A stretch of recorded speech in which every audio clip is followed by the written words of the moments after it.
Welcome to daily fact. और आज की क्लास में हम बात करेंगे 1857 से पहले होने वाली जितनी भी अपराइजिंग्स है उनको, यानी कि सिविल अपराइजिंग, ट्राइबल अपराइजिंग और पीजेंट अपराइजिंग, इन सभी को जो है वो हम कवर करेंगे। इनके लीडर्स को भी यहाँ पर देखेंगे, प्लस साथ में बेसिक रीजंस पढ़ेंगे। और रिजल्ट जो है वो इनका ऑलमोस्ट सिमिलर रहा है कि ब्रिटिशर्स ने जो है वो मैक्सिमम से जो अपराइजिंग्स थी उनको जो है वो सप्रेस किया। और साथ में नेचर ऑफ द मूवमेंट भी देखेंगे, क्योंकि जो ये अपराइजिंग है इनका नेचर जो है वो बहुत इंपॉर्टेंट करता है। और यहाँ से जो है वो अगर आप देखेंगे ऑलरेडी लास्ट ईयर का, अगर आप एचएएस का मेंस का पेपर उठाओगे जीएस 1 का, तो क्वेश्चन बना हुआ है पेपर में यहाँ से। तो इसलिए ये टॉपिक जो है वो बहुत इंपॉर्टेंट है। तो शुरुआत करते हैं विदाउट वेस्टिंग टाइम। और अगर आप हमारे साथ न्यू जुड़े हो तो आप हमारे चैनल को सब्सक्राइब कर सकते हो, प्लस साथ में प्लेलिस्ट भी चेक कर सकते हो, जिसमें जो है वो पूरी मॉडर्न हिस्ट्री क्लासेस जो है वो हमने अपलोड की है। इवन हिमाचल प्रदेश और करंट अफेयर, इन सभी को जो है वो अपलोड हम यूट्यूब पर करते रहते हैं। तो आप सब्सक्राइब कर सकते हैं हमारे इनिशिएटिव को। तो शुरुआत करते हैं सिविल अपराइजिंग के साथ। तो सबसे पहले सिविल अपराइजिंग में अगर हम इंपॉर्टेंट फैक्टर की बात करें तो यहाँ पर ये सोशल अपवील है, यानी कि एक सोशल अपराइजिंग है इन विच, जहाँ पर जो वो पीपल्स ने क्या किया, रिफ्यूज़ किया टू ओबे द लॉज और गवर्नमेंट ऑर्डर, यानी कि जो गवर्नमेंट के ऑर्डर्स थे उन्हें जो है ऑर्डर्स और रूल्स रेगुलेशन उन्हें जो है वो फॉलो करने से जो है वो मना कर दिया। तो उस केस में यहाँ पर कहा जाता है दैट इज सिविल अपराइजिंग। इसको कहा गया है सिविल अपराइजिंग, कि आम लोगों ने जो है वो मना कर दिया कि हम जो है वो क्या करेंगे, लॉ एंड ऑर्डर को फॉलो नहीं करेंगे। क्यों? क्योंकि वो हमें इफेक्ट कर रहा है। अब इसका रिजल्ट हुआ, जब उन्होंने मना किया तो उन्होंने उसके बाद उठा लिए हथियार। फिर उन्होंने क्या कर लिया कि हथियारों को उठा लिया। तो इंपॉर्टेंट रीजंस की कौन कौन से रीजंस थे, तो सबसे पहला कारण है चेंज इन एडमिनिस्ट्रेशन, कि जो हमारी एडमिनिस्ट्रेशन थी, जैसा मुगल सिस्टम था उसके अंडर जो सिस्टम चला था, ब्रिटिशर्स ने उसको ट्रांसफॉर्म कर दिया। इन्होंने यूरोपियंस को अपॉइंट करना शुरू कर दिया, तो जिसकी वजह से यहाँ के लोग जो है वो बेरोजगार होना शुरू हो गए। और खाली दिमाग शैतान का दिमाग होता है। तो फाइनली उनके पास कोई और ऑप्शन नहीं था अपने हक के लिए लड़ने से अलावा। दूसरा, crisis in traditional zamindari system.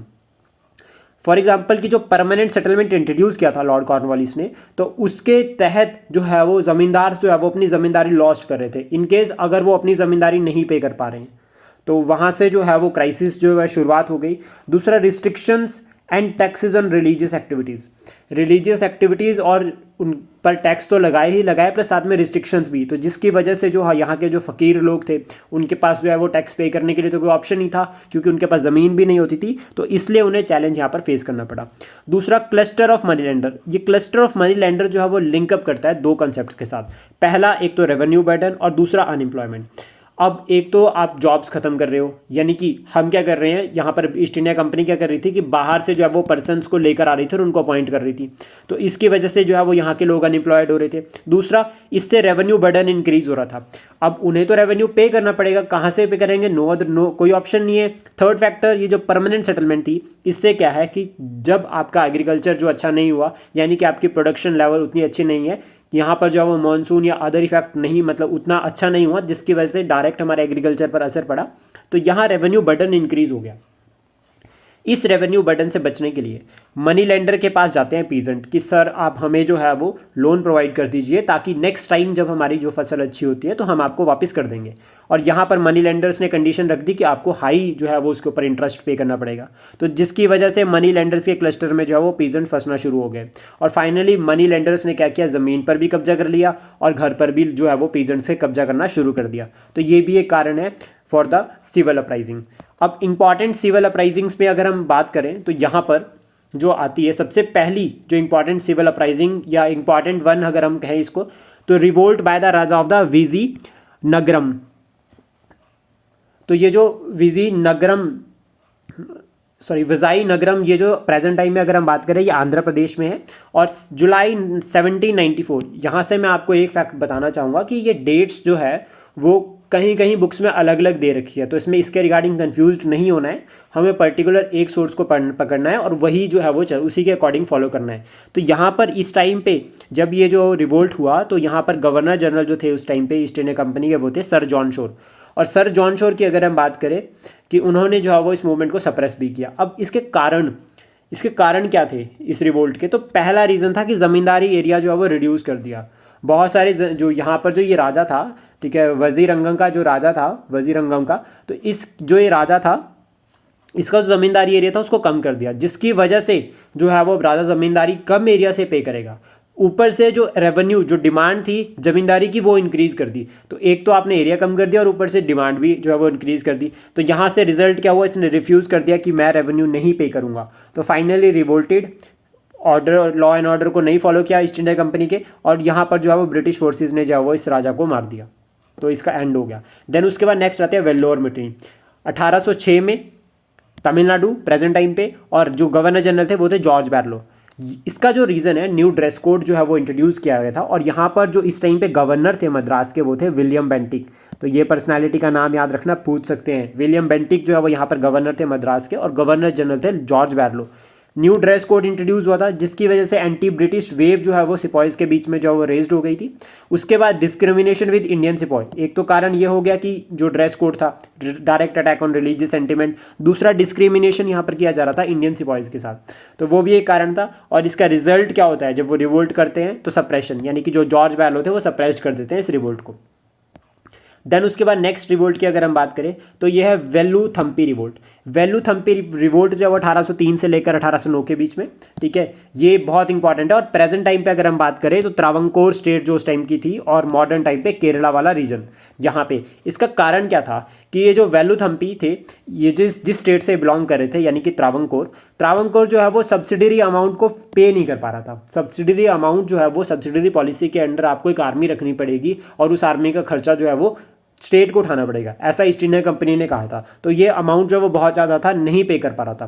तो यहाँ से स्टेट क्या चल जाता है, डेट में चल जाता है। जब स्टेट डेट में चल गया तो ब्रिटिशर्स ने क्या कर दिया, इंटरफेयर करना शुरू कर दिया इंटरनल मैटर्स में। साथ में यहाँ पर demand by the East India Company to remove the Thampi from the Dewan post. ये जो वेल्लुथम्पी थे ये दीवान थे एक्चुअल में त्रावणकोर स्टेट के, लेकिन जब इनको रिमूव करने की बात जब करी जाती है तो ये क्या करते हैं, रिवोल्ट जो है वो कर देते हैं against the East India company with the help of Nayyar troops. Nayyar troops की हेल्प से जो है वो रिवोल्ट कर देते हैं, लेकिन इन्हें जो है वो राजा की सपोर्ट नहीं मिलती। जो त्रावणकोर का राजा था वो इन्हें सपोर्ट नहीं कर पाता है, जिसकी वजह से यहाँ पर क्या है कि इस रिवोल्ट का जो है वो सप्रेशन हो जाता है, और वेल्लुथम्पी जो है वो मारे जाते हैं, या वो खुद को मार देते हैं। देन उसके बाद आता है कच्छ रेबेलियन। कच्छ रेबेलियन की अगर हम बात करें 1816 से लेकर 1832 के बीच में, इसमें जो रूलर थे यहाँ के वो थे महाराजा भारामल टू। तो ये भारामल टू थे, इन्होंने क्या किया था, 1816 में ईस्ट इंडिया कंपनी के साथ एक ट्रीटी साइन की थी। बट इस ट्रीटी की वजह से क्या था कि यहाँ पर जो है वो ब्रिटिश इंटरफेयर कर रहे थे इंटरनल मैटर्स में। और फाइनली यहाँ पर 1819 में महाराजा क्या करते हैं, with the help of Arab and African troops try to remove the British from the his territory. वो अपनी टेरिटरी से जो वो ब्रिटिशर्स को रिमूव करने की कोशिश करते हैं, बट फेल्ड हो जाते हैं और defeat by the East India Company, और ये रिवोल्ट सप्रेस हो जाता है। देन उसका most important Paika rebellion 1817 Orissa. Present time पे अगर हम बात करें उड़ीसा, पैकाज जो थे वो एक मिलिट्री ग्रुप थे, सपोर्टेड बाय द गजपति। जिसको कौन सपोर्ट करता था, गजपति रूलर्स के पास ये अपॉइंटेड थे, और ये मिलिट्री ग्रुप था। इन रिटर्न ये क्या करते थे, गजपति रूलर्स को डिफेंस प्रोवाइड करते थे, और इन रिटर्न उन्हें लैंड और कंसेशन मिलता था। यहाँ पर क्या होता है कि जब ब्रिटिश की एंट्री होती है यहाँ पर तो उड़ीसा में, तो वो क्या करते हैं, new land revenue policy introduce करते हैं, जिसका रिजल्ट क्या था, पैकाज जो है वो अपनी ज़मीन जो उनको मिली थी वो खोज उनसे चली जाती है। और इसका रिजल्ट क्या था, वो रिवोल्ट करते हैं अगेंस्ट ईस्ट इंडिया कंपनी, और इनके जो मेन लीडर्स थे वो थे बख्शी जगबंधु और बैयाधर। तो ये बढ़ियाधर और ये बख्शी जगबंधु, ये दो इंपॉर्टेंट पर्सनालिटीज़ हैं। बख्शी जगबंधु और बढ़ियाधर, दो पर्सनालिटीज जो पैका रेबेलियन के साथ लिंक करते हैं। इसका रिजल्ट ब्रूटल सप्रेशन। यहाँ पर ईस्ट इंडिया कंपनी क्या करती है कि जो पैकाज रेबेलियन था इसका ब्रूटल सप्रेशन यहाँ पर करती है।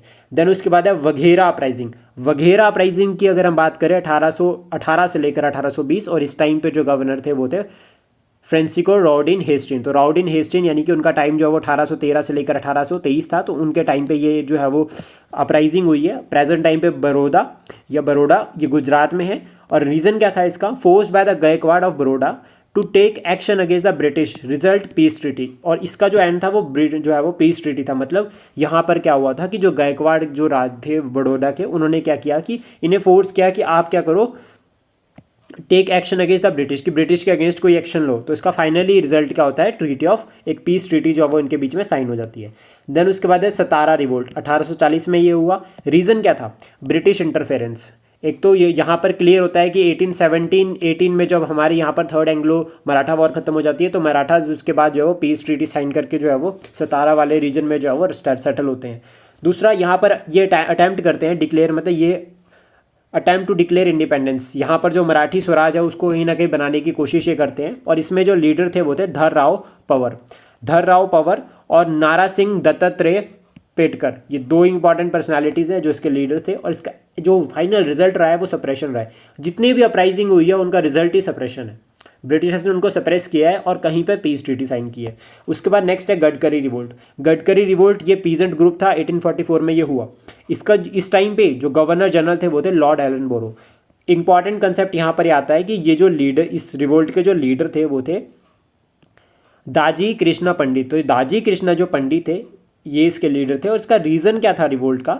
Loss of land rights after British acquire the Satara. जो सतारा को एक्वायर कर लिया था ब्रिटिशर्स ने, तो उसके बाद जो है वो जो लैंड लॉस हो गया था प्लस राइट्स लॉस हो गए थे, तो जिसकी वजह से जो है वो इन्होंने रिवोल्ट किया। और इसका जो रिजल्ट था वो सप्रेशन, ये ब्रूटली सप्रेस जो है वो इसको यहाँ पर जो है वो किया गया।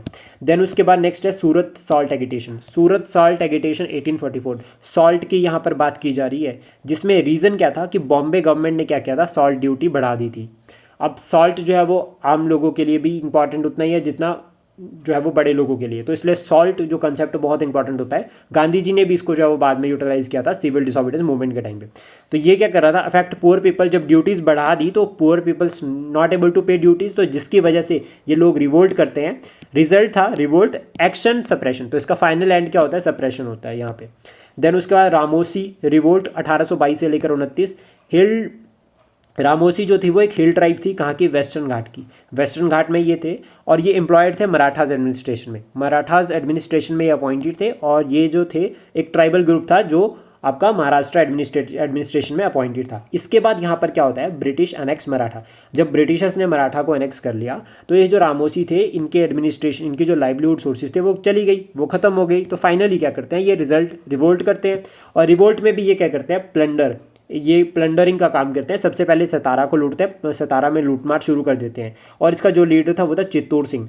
तो इसलिए ये इस लीडर के नाम के अकॉर्डिंग इंपॉर्टेंट हो जाता है। तो आपको डायरेक्ट क्वेश्चन बन सकता है कि चित्तौड़ सिंह जो है वो कौन सी अपराइजिंग से लिंकअप करता है। तो चित्तौड़ सिंह लिंक करता है रामोसी अपराइजिंग के साथ। उसके बाद क्या होता है यहाँ पे, उमाऊजी नायक ऑफ पुणा प्लस बापू त्रिम्बकाजी, ठीक है, सावंत 1825, ये दोनों के टाइम पे 1825 में ये अगेन रिवोल्ट करते हैं। बट इस टाइम पे ईस्ट इंडिया कंपनी क्या करती है, east India company appointed Ramoshi in the hilly police.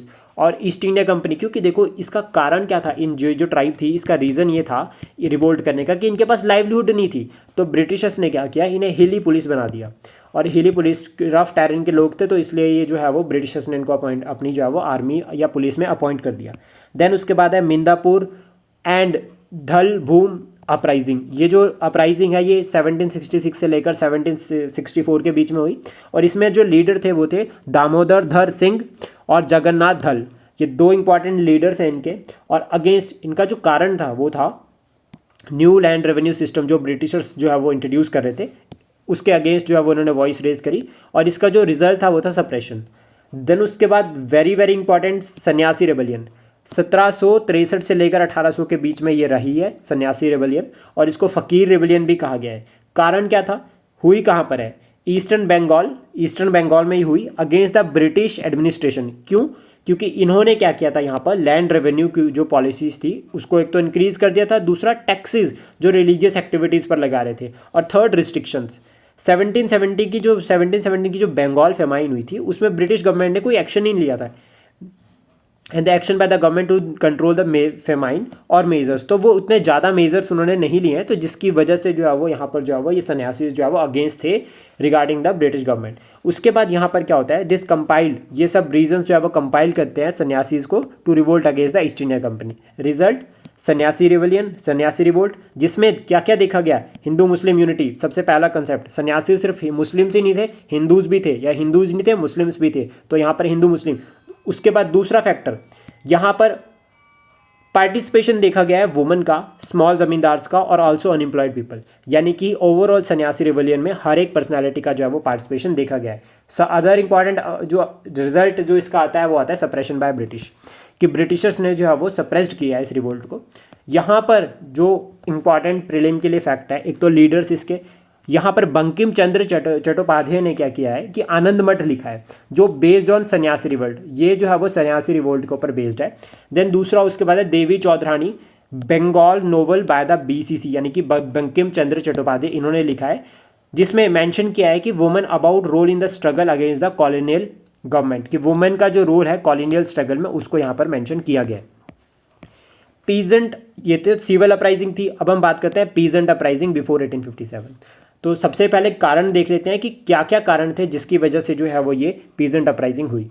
तो सबसे पहला यही है कि फेमाइंस, कि जो फेमाइंस भुखमरी थी वो भी एक कारण था पीजेंट अपराइजिंग का। क्यों? क्योंकि फेमाइंस डायरेक्टली लिंकअप कर रही है एग्रीकल्चर के साथ, यानी कि अगर फूड आपके पास नहीं होगा, ठीक है, तो उस केस में फेमाइन डेफिनेटली जो वो रिजल्ट होगी, फेमाइन होगी। तो ये जो है वो one of the first reason.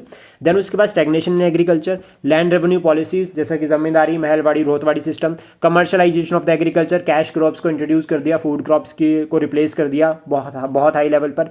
Then उसके बाद लेस प्रोडक्शन ड्यू टू, अगर मानसून अच्छा नहीं हो रहा है, आपके पास इरिगेशन फैसिलिटीज़ नहीं है प्रॉपर, तो उस केस में मनी लेंडर्स का क्लस्टर एक ये भी कारण था। दूसरा, pressure on agriculture due to the rise in unemployment, जो ये एग्रीकल्चर पर प्रेशर हुआ राइज इन अनएम्प्लॉयमेंट की वजह से। Zamindari exploitation due to huge revenue demand, तो ये इन सब की वजह से जो है वो जो पीजेंट अपराइजिंग थे ये रेज्ड हुई। दूसरा यहाँ से एक इंपॉर्टेंट है वो है कि इन्होंने कोई मेजर नहीं लिया, मतलब ईस्ट इंडिया कंपनी ने इनिशियली कोई मेजर नहीं लिया, बाद में इन्होंने काफ़ी सारे इनिशिएटिव्स यहाँ पर लिए, बट इनिशियली इन्होंने कोई यहाँ पर मेजर नहीं लिया टू स्टॉप द अपराइजिंग या to take the demands of the peasants.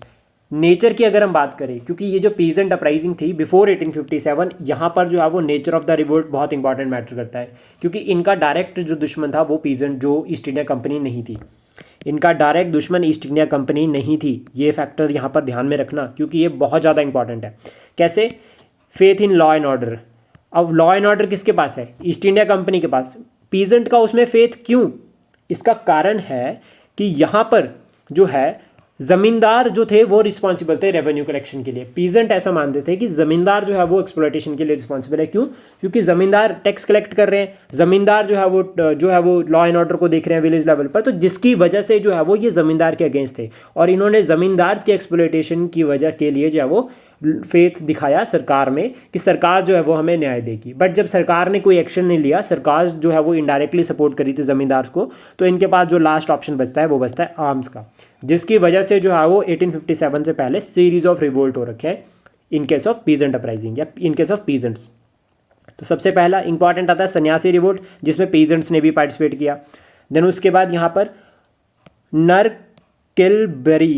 नरकेलबेरिया uprising, ये 1782 से लेकर 1831 तक हुई, ये वेस्ट बंगाल में है, और इसके जो लीडर थे वो थे मीर निरथर अली, या इसको तितू मीर भी कहा गया है। तो ये तितू मीर जो है वो इस रिवोल्ट के साथ, इस अपराइजिंग के साथ लिंकअप करते हैं। यहाँ पर मुस्लिम टीनेट थे, वेस्ट बंगाल में मुस्लिम टीनेट थे, fought back against the landlords means zamindars, ठीक है। वो imposed a beard tax on the Faraizi and the British indigo planters.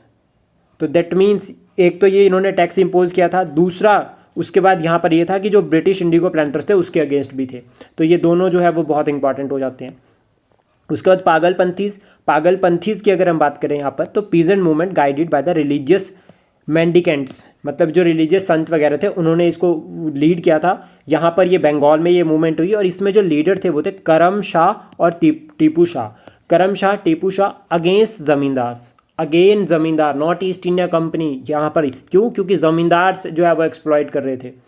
Then उसके बाद ट्राइबल अपराइजिंग की अगर हम बात करें बिफोर 1857, ये डायरेक्ट क्वेश्चन है पेपर में, आप चेक कर सकते हैं GS1 का, और आई थिंक शायद टॉप 10 में ही ये क्वेश्चन होगा, जो हम आज टॉपिक डिस्कस कर रहे हैं इससे जो है वो बना है। यहाँ पर ट्राइबल अपराइजिंग में अगर हम बात करें तो फीचर सबसे इंपॉर्टेंट, मोर फ्रीक्वेंट और more violent, militant in nature, violence यहाँ पर बहुत ज़्यादा हुआ है, और इसमें एक फीचर ये भी आता है कि इसका ब्रूटल सप्रेशन हुआ। जो ये पीजेंट जो ट्राइबल अपराइजिंग थी, ये गुरिल्ला वॉरफेयर में एक्सपर्ट थे, यानी कि ये जंगल वॉर करते थे, जंगल में घुसकर जो है वो जंगल में रहते थे ट्राइबल पीपल। तो यहाँ पर ये क्या करते थे कि अगर कोई आउटसाइडर एंट्री करे तो छापेमारी जो है वो वॉरफेयर पॉलिसी को फॉलो करते थे। रीजंस पर चलते हैं, इसके रीजंस कुछ थोड़े से अलग है। सबसे पहला है लैंड एलिनेशन चैलेंजेस, यानी कि ब्रिटिशर्स क्या कर रहे थे कि जो ट्राइबल लैंड थी उसको इन्होंने सरकारी डिक्लेयर कर दिया। जब सरकारी डिक्लेयर कर दिया तो वहाँ पर रिस्ट्रिक्शंस लग गई, तो जिसकी वजह से यहाँ पर क्या है, जो ये ट्राइबल जो पीपल थे इन्होंने जो है वो रिवोल्ट किया। दूसरा फॉरेस्ट लॉज पे फॉरेस्ट लॉज और रिस्ट्रिक्शंस हो गया। देन दूसरा कल्चरल सप्रेशन। कल्चरल सप्रेशन कैसा, आउटसाइडर्स एंट्री। अब ट्राइबल कल्चर जो है वो अपने आप में ही वल्नरेबल है क्योंकि वो वेरी लेस पीपल तक लिमिटेड है, तो जिसकी वजह से यहाँ पर क्या हुआ कि जो ट्राइबल पीपल थे उन्हें खतरा होने लगा कि हमारे जो ट्राइबल राइट्स है, हमारा जो कल्चर है वो खत्म हो जाएगा, तो इसलिए भी उन्होंने सप्रेस किया। आउटसाइडर्स की एंट्री, जिसमें आउटसाइडर्स को दीकूज कहा जाता है, तो ये भी टर्म जो है वो एग्जाम में पूछी जाती है, dikus. Revenue and taxation on the tribal product, कि ट्राइबल प्रोडक्ट के ऊपर भी जो है वो सरकार ने क्या किया, ब्रिटिश गवर्नमेंट ने टैक्स लगाना शुरू कर दिया, तो जिसकी वजह से जो है वो ट्राइबल पीपल्स को काफ़ी सारे चैलेंजेस फेस करने पड़े। Result, Brutus suppression. यहाँ पर जो इंपॉर्टेंट कंसेप्ट आता है वो आता है आर्मी का, कि ब्रिटिशर्स ने हैवी आर्मी यूज़ करके जो है वो यहाँ पर सप्रेस किया है ट्राइबल अपराइजिंग को, और ट्राइबल अपराइजिंग जो है वो सबसे ज़्यादा वायलेंट इन नेचर थी। इंपॉर्टेंट वन ट्राइबल अपराइजिंग पे चलते हैं, तो परिया रिबेलियन 1778 परियारा rebellion. Warren Hasting was governor general of Bengal at that time.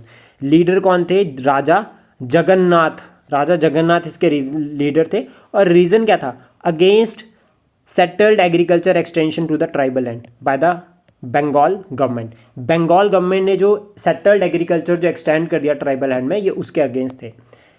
Then उसका चौर अपराइजिंग छोटा नाग प्लेट्यू, सी से भी याद कर सकते हैं इसको, चौर अपराइजिंग छोटा नागपुर प्लेट्यू, और ये 1767 से लेकर 1802 के बीच में हुई, और इसके जो लीडर थे वो थे दुर्जन सिंह।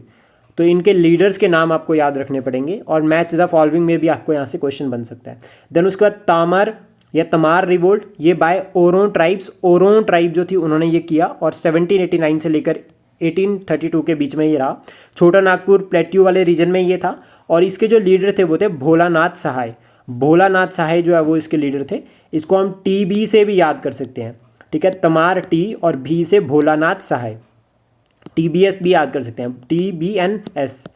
देन उसके बाद revolted against the faulty British system. इन्होंने क्या किया, ब्रिटिश का जो सिस्टम था उसके अगेंस्ट रिवोल्ट किया, और ब्रिटिशर्स ने ब्रूटल सप्रेशन किया। भील अपराइजिंग, खानादेश वाला जो रीजन था, खानादेश हिली रीजन, वहाँ पर ये हुई। भील प्रदेश मध्य प्रदेश में प्रेजेंट टाइम में लिंकअप करते हैं, और ये भील जो है वो अभी प्रेजेंट में भी डिमांड करते हैं कि हमें एक सेपरेट भील प्रदेश चाहिए। रामोसी अपराइजिंग इन वेस्टर्न घाट, इसको हम ऑलरेडी कवर कर चुके हैं। देन उसके बाद Ahom revolt, Ahom present time Assam, 1828 से लेकर 1833 के बीच में रहा। इसके जो लीडर थे वो थे गोमाधर कोनवार, ठीक है, जो क्या थे, प्रिंस थे, और इसको सपोर्ट ये प्रिंस थे आसाम के, ओहोम प्रिंस, और इनको सपोर्ट किया था किसने, धनंजय बोरगा इन एंड जयराम खरघेरिया फुखन, इन दोनों ने जो है वो सपोर्ट किया था इसको। और इसका जो रीज़न था, मतलब फाइनली इसका जो रीज़न था वो था ट्रीटी ऑफ यंदबो। ये जो ट्रीटी ऑफ यंदबो हुई थी, बर्मा वॉर के बाद जो है वो ये ट्रीटी हुई थी, तो इस ट्रीटी की वजह से जो है वो आसाम का जो रीजन था वो जो ये ओहोम रीजन था इसको कैप्चर कर लिया था, तो इसलिए इन्होंने जो है वो ईस्ट इंडिया कंपनी के अगेंस्ट जो है वो रिवोल्ट किया था। देन उसके बाद कोल अपराइजिंग, ये भी छोटा नागपुर प्लेट्यू में है, और यहाँ पर जो इसका कारण था British entry into the tribal region, 1831 से लेकर 1832 के बीच में हुई। और इस टाइम पे जो गवर्नर जनरल थे वो थे विलियम बेंटिक। ये काफ़ी इंपॉर्टेंट पर्सनालिटी है विलियम बेंटिक, और यहाँ से क्वेश्चन बन सकता है। तो अगर आपको विलियम बेंटिक से रिगार्डिंग कुछ पॉइंट्स लिखने के लिए आते हैं, तो अगर आप कुछ यूनिक पॉइंट्स लिखते हो, जैसे कि ये अपराइजिंग हो गया जिसमें ब्रिटिशर्स की एंट्री हो गया, क्योंकि नॉर्मल पॉइंट, चार्टर एक्ट 1833, सती अबॉलिशमेंट, ये तो सब लिखेंगे, लेकिन आपको कुछ यूनिक पॉइंट लिखने हैं जिससे आपको एक्स्ट्रा या फुल मार्क्स मिले, तो आप इस तरह से जो है वो अपराइजिंग्स को ऐड कर सकते हैं। खासी रेबिलियन की अगर हम बात करें 1829 से लेकर 1833 के बीच में, जिसमें जो लीडर थे वो थे तिरूट सिंह, ठीक है, तिरूट सिंह इसके लीडर थे। और रीज़न क्या था, British annexation of the tribal land to build road, यानी कि रोड कंस्ट्रक्शन के लिए जो है वो उन्होंने ट्राइबल रीजन को कैप्चर कर लिया था, जिसकी वजह से जो है वो यहाँ पर खासी रिवोल्ट हुआ। और इसमें आउटसाइड इन्फ्लुएंस जो है वो देखी गई है, तो एक कारण इसका आउटसाइडर्स की इन्फ्लुएंस भी थी, और दूसरा जो है वो रोड बिल्डअप करना। अब रोड बिल्डअप करने के लिए आउटसाइडर्स को तो ले जाना पड़ेगा, तो उसकी वजह से ट्राइबल पीपल को लगा कि ये हमारे जो कल्चर पर अटैक है, हमारे आइडेंटिटी पर अटैक है, तो इसलिए उन्होंने जो है वो raised voice against the East India Company. Then उसके बाद संथल अपराइजिंग की अगर हम बात करें 1855 से लेकर 1857 के बीच में हुआ, और इसके जो लीडर थे वो थे सिद्धू और कन्नू, दो इंपॉर्टेंट लीडर्स इस रिवोल्ट के हुए हैं।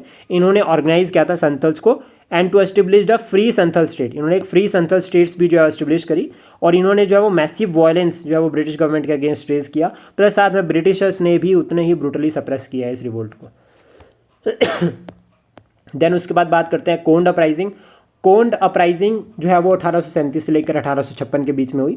इसमें जो लीडर थे वो थे चक्रा बिशोई, और after Bishoi death revolt led by the Radha Krishna डंडा सेना, जो दंदा सेना है इन्होंने लीड किया था इस रिवोल्ट को, और फाइनली जो है वो थोड़े टाइम बाद ब्रिटिशर्स ने इसको ब्रूटली सप्रेस किया था।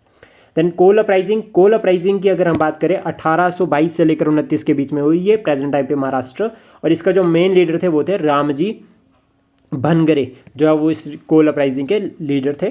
तो ये थी हमारी कुछ इंपॉर्टेंट सिविल और ट्राइबल अपराइजिंग, तो ये काफ़ी इंपॉर्टेंट है एग्जाम के लिए, यहाँ से जो है वो क्वेश्चन बन सकता है। देन इसके बाद जो है वो हम नेक्स्ट अब शुरू करेंगे गवर्नमेंट ऑफ इंडिया एक्ट 1858, और उससे पहले चार्टर एक्ट 1853 को भी हम कवर करेंगे। 1858 होगा यहाँ पर, और साथ में 1861, जो कि हम नेक्स्ट वीडियो में शेयर करेंगे। और आई होप ये जो इनिशिएटिव है हमारा ये आपको अच्छा लगा हो। Please support, share and subscribe daily fact. Thank you for today.